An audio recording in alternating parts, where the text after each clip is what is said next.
Well, joining us now to discuss efforts to combat poverty around the world is Mima Nedelcovych, President and CEO of the Initiative for Global Development. Welcome. Thank you, Rachel. Now, as we look at extreme poverty, it's been cut in half since 1990. What do you think have been the main drivers of that shift? Well, the absolute main drivers have been the economic growth. We've seen it worldwide. The parts that we focus on, Africa, has been major economic growth over the past years. You now have 24, 25, more than half of the countries that are reaching middle income. So you have that growth of the middle classes, which are then pulling up the poorer classes. And really, in the end, it's economic growth that drives the poverty. Now, you mentioned that there were some countries. Are there any particular countries that are good examples of success stories when it comes to poverty alleviation? Absolutely. In Africa, definitely. You've seen big improvements. Nigeria, Kenya, on the other side, Cote d'Ivoire, Ghana. It really are countries where the environment has been such that the private sector has been able to take hold. And it's not just, of course, the foreign investment is important, but most important is the domestic private sector growth. And that is what we've seen in the last 15 years has been an absolute grand boom of the locally born and bred African businesses. And then on the other side of the coin, are there some regions that you consider still in danger? Yes, unfortunately, the growth is not necessarily uniformly balanced. You still have pockets of political insecurity, Central Africa, I mean, clearly now, East Africa, certain places in Somalia, the whole DRC area.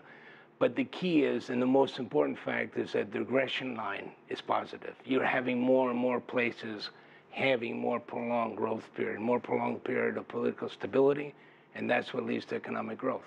And one of the things that allows for that growth is to have the right policies in place. Do you think there are any policies that are actually keeping poverty alleviation from actually happening?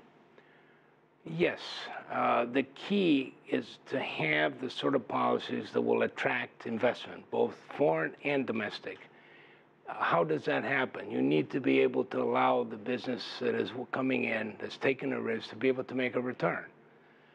How can governments help? They can help by building infrastructure. That allows certainly business to be able to then more evenly spread the growth.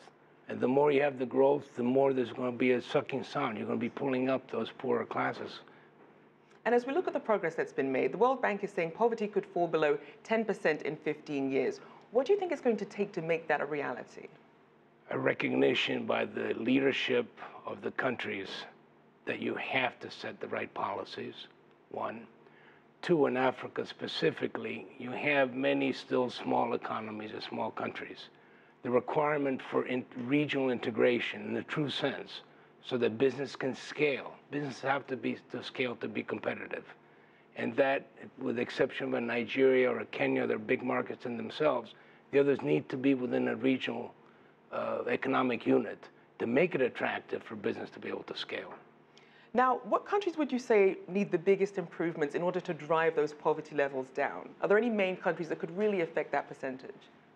DRC, definitely. In the Congo, there's a large number, over 50, 60 million people that are suffering at this point really from a lack of infrastructure that could very much help that fight on poverty. You have the politically unstable areas, Central African Republic. Do we need settlement? Absolutely. Once we get some political settlement, then you can get some economic growth.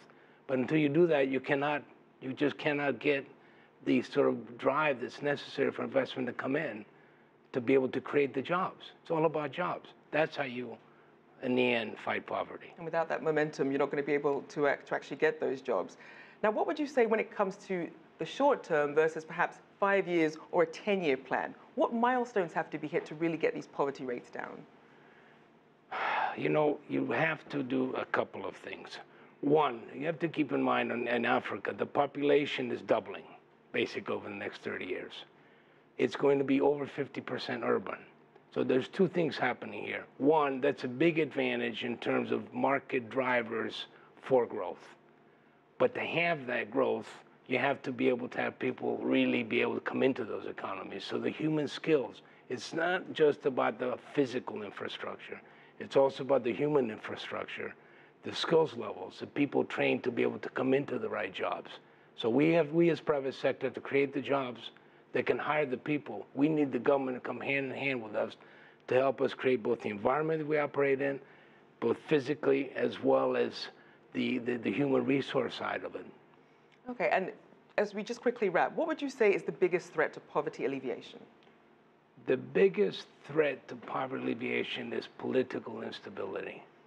That is by far. You know, investors and money is a coward, as they say. It'll run away, and that is where investment by domestic companies is so important. By national companies, they can't. Where are they going to run away? You know, foreign investors can come, they can leave. It is very critically important, and this is what we're launching with the Frontier 100 Forum we have coming up and our Leadership Council.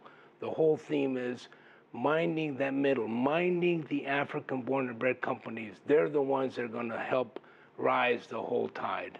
Well, Mima, unfortunately, we're going to have to leave it there. Thank you so much for joining us. Pleasure.